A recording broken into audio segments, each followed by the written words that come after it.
Can you imagine if your podcast ran like a well-oiled machine? Just sit there and I know everything's going to happen. I know it's going to go out on time. I know everybody's going to do their job and they're going to follow it through. And it's not a weekly crisis. It's not like I have to do, I got to get around to doing my podcast this week. No, I get to do my podcast because I know what I'm talking about this week. And I know all the stuff's going to get done on the back end, all the post-production. And I know that it's going to go out on time. And you don't have to babysit it. Welcome to the Pod Circle podcast, where we bring practical tips and insights for every podcaster. Whether you're just getting started or you're already a seasoned podcast pro, these conversations dive into all the topics that matter most to you.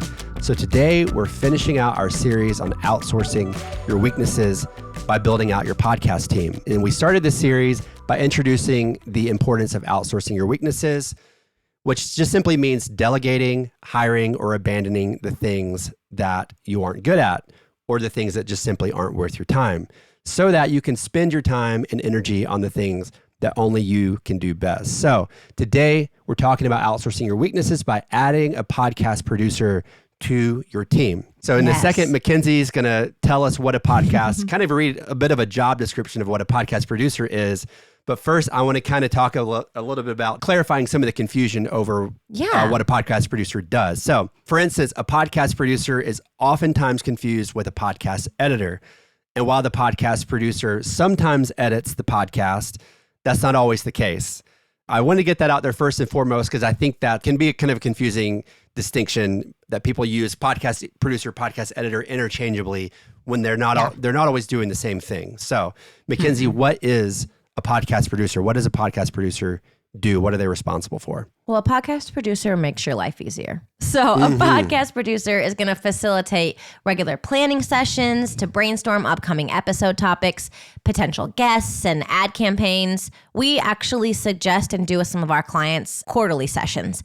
And so we all get on a Zoom call. We all talk through it. We're really strategic in let's plan out the next quarter. And that right there, just in itself, I think takes away so much of the pressure and the angst around putting out a show that's consistent. And often we do this for people who have weekly shows. So we're like, let's talk about everything we're going to talk about for the next quarter. It just makes the show better. It makes it more fun. It's laid out. Yes, you can go in and I want to slot in this topic here. You can always change it, tweak it or whatever, but it takes a mountain and it reduces it to a molehill, if that makes sense. Yes. I don't know if I'm mixing metaphors there, but that's what it feels like to me. And I think really, honestly, what it does is it creates more flexibility for you. We did an episode all about creativity, and you can be more creative when you have a plan. And you say hey, this is what we think will happen. And if the creative geniuses don't come down on me in a timely manner, I've got something that I can sit down and record. So second, a podcast producer is going to research topics that will be discussed on upcoming episodes and deliver this as a one sheet to host prior to recording day. Literally just created one yesterday for one of our clients. And just get strategic if it's an interview or if they're doing a solo episode, or sometimes we do testimonials with clients of our clients. And so a producer can build that out for you. They're going to kind of help you sit down and have all the information you need in one place rather than having all the things in your head. They'll just boil it down for you to the most important information. It's a roadmap. Yes, they'll create a roadmap. Third, they're going to document upcoming episodes on a shared content calendar. We often use Google Sheets. It's just really great because everyone has access to it. And then this will include a working episode title as well, recording dates and release dates, and just keep everybody on schedule. So what maybe you're gathering right now is there is part project manager in this, the producer's just kind of keeping everybody and all the pieces moving and going forward so that you can get a show out. And then they're going to schedule recording dates with hosts and guests, arrange audio and video personnel if you need that, schedule studio time if necessary, if you're a podcast that's in a studio, and just really keep all the aspects of production on schedule as well. They're going to be a point of contact for your guest, and they're going to provide important information like recording invite links if you're doing Riverside or other remote platforms. They're going to provide best practices prior to interviewing. For an in-person interview, they might even send recording dates, their own contact information, the time, the date, where they need to be. They'll just keep everybody on track. And lastly, after everything is all done and you've done the recording, they're going to be the person who is communicating with that editor. Especially the way that we do it at PodCircle is that we're going to send all those files to the experts, the people that have the 10,000 hours around editing, and they'll create that content into audio and video podcasts, social clips. And last episode, we talked about outsourcing your marketing and content needs, which is also something that the PodCircle team can do for you, and write episode show notes, blogs, create an email newsletter, anything like that that needs to happen from a copy or marketing standpoint as well. So, that's a big job description. Is that ever a job that you thought you would have when you graduated from college? No, podcast producer was never a title I imagined that I'd have. But honestly, when I was dreaming of what I wanted to be when I grew up, podcasts weren't a thing. It's true. They honestly weren't. I think the first podcast launched in 2003, which I would have been 12. But they really have gained popularity kind of starting in 2014. And so it's just proof of what I tell young people all the time. Young people, like I'm not young. Guys, I just turned 33, so I am not feeling very young.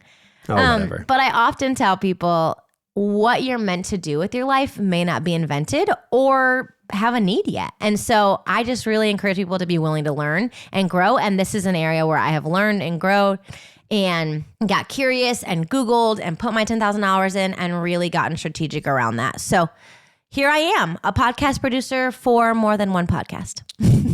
That is true. Just like Mackenzie's story, when you're starting out, you are probably most likely the producer of your own podcast. You're overseeing all the aspects of your show. You're coming up with ideas. You're booking your own guests. You're directing your own content and strategy. You might even be editing your own podcast, which I don't suggest that you do for long. You're doing it all. You're wearing all the hats. And remember what we say all the time, that only 20% of podcasters make it to year 2 of their podcasts, especially when they're trying to do it all themselves. So in this episode, we're going to talk about 3 things that you can gain from outsourcing your weaknesses and hiring an experienced podcast producer.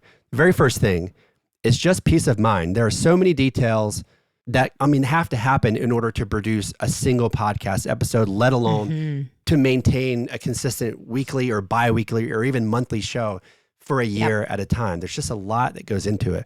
And most podcasters who are starting out, this is probably kind of like a side thing. They're not gaining a full-time income from this, or maybe they're just using this as a wing of their marketing in their business. So if you're a business owner, you're an entrepreneur, and you want to start a podcast, you're already juggling all the things in your business. Yeah. This doesn't need to be one of them.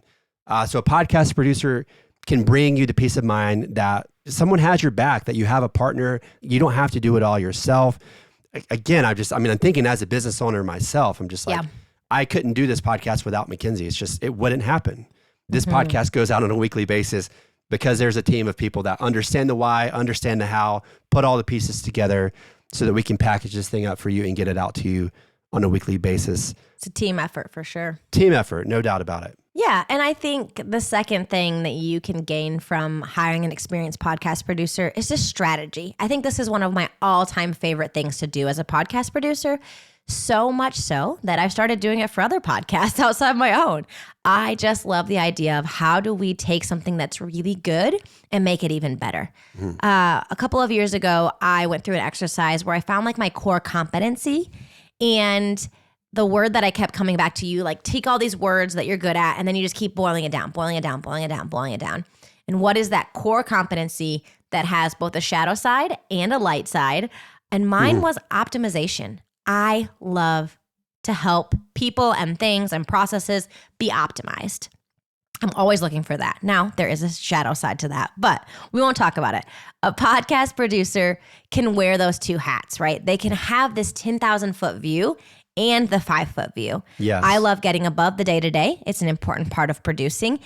And getting to the high level strategy, looking at like, how do we reach more people? How do we get our message out? How do we have consistent themes and a cohesive narrative throughout our entire episode, whether we're doing a series or whether we're just doing it on a monthly basis? Like, how do we just really get above it and think outside of the day-to-day? Because there is so much day-to-day to focus on. But looking holistically at the story we're telling, the overall themes and messages, I like bringing order to the chaos of a brainstorm and really thinking about our listeners and everything we do. So love that. Love that. And then the other part of that is just like getting down to it and having consistency and processes. So that's number 3. When you outsource and bring in an expert podcast producer, you're going to have more consistency.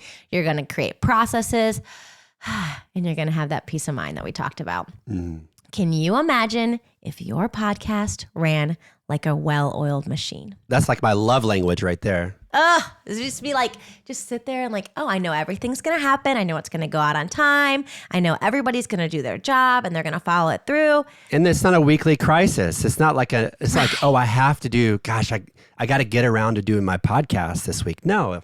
It's like, oh, I'm excited. I get to do my podcast because I know what I'm talking about this week. Yep. We have handles to this thing. And I know all the stuff's going to get done on the back end, all the post-production. And I know that it's going to go out on time. And you don't have to babysit it. You don't have the mental load of it. Like, I think that's a buzzword for me right now as a mother and as a partner and just a working professional, the mental load. If I could take something off of my mental load, I would pay a lot of money to do that. So part project manager, part ninja. A producer's job is to ensure that the show gets out consistently.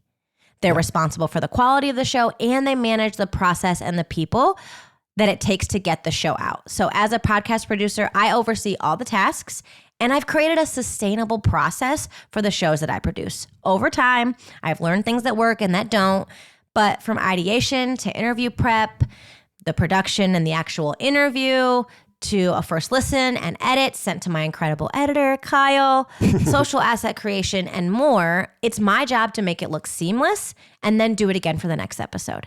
And like I said, they're managing the process and the people. So depending on the size and scope of your podcast, that might just mean they're managing their own tasks and keeping you on track. Or maybe you have built out this podcast team of contractors and full-time employees and people that are all invested in making your podcast work. They're going to manage that as well. So that's going to continue to take things off of your plate. So I think you should have a podcast producer. As we round out this episode, this isn't on our notes here, but we've talked about 3 main areas that you can outsource your weaknesses in this process. Hiring out your editing, hiring out your marketing for your podcast, and this one, hiring a podcast producer. I think it would be interesting if we, for the listener who's like, you know what, I know that there's going to be money involved, of course, in hiring out these weaknesses, delegating these tasks and things. I would love to just prioritize those 3 things and break them down. And here would be just kind of my priority list. Like what's going to take the most amount of time away from you right away? Like what's going to remove the friction to where you get those episodes out on a weekly basis? The first thing I would do is hire out your editing.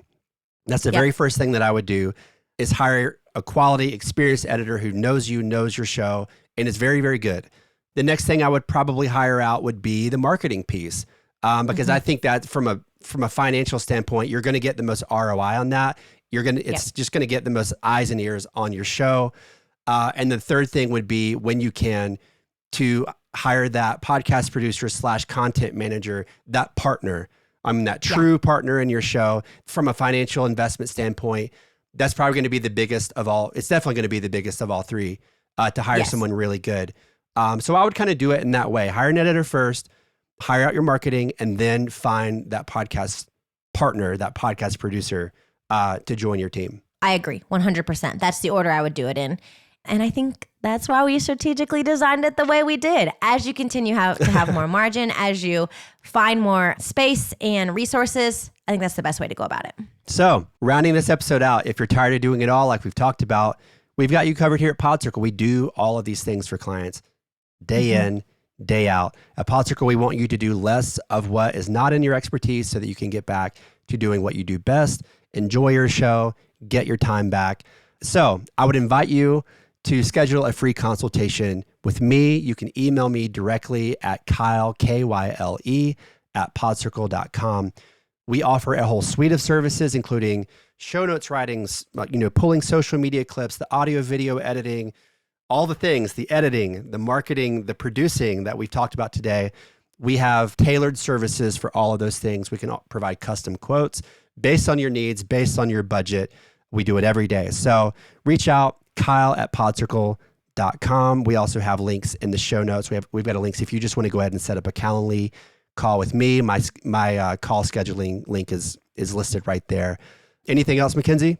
I would just say, as a reminder, if you want to see our beautiful faces while you listen, you can head over to YouTube and subscribe to our channel and watch all our episodes.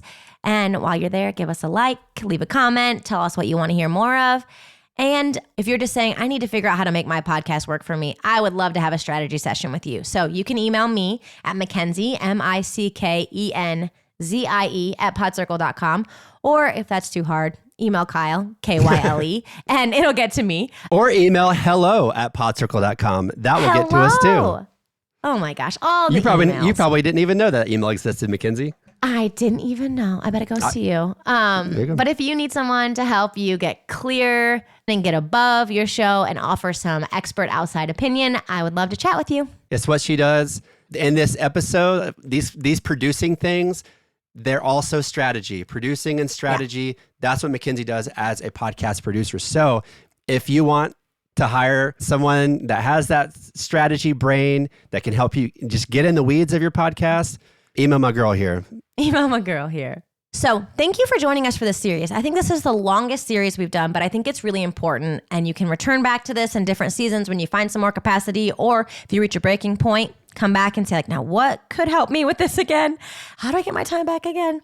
I'm really excited about next week because we are going to be diving into some changes that Apple Podcast has been putting out into the world and maybe impacting what it looks like on your analytics page. If you've been seeing your downloads going down, we're going to talk about why that happened and why it's not actually a crisis. Yeah, and how you're actually probably not getting less downloads. It just looks like you are. And so I think it's confusing a lot of podcasters. There's been some recent news come out about it. So we're going to dive into it and hopefully put your mind at ease a little bit. Absolutely. We'll see you next week, friends.